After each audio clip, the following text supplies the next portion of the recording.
Track and field from this weekend, the New Madrid County Central girls are state champions.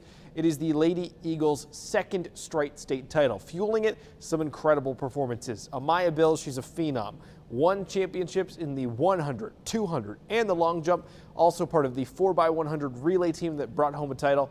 Tons more podium performances for the Eagles. Right behind them, Notre Dame, the Lady Bulldogs in second place. One Bulldog did grab a state title though. JoJo Ibuchukwu, the freshman, first place in the triple jump. Overall, best finish for the Notre Dame girls in program history. Dozens more podium placers from state. We don't have time for all of them. Let's just highlight the ones that finished top.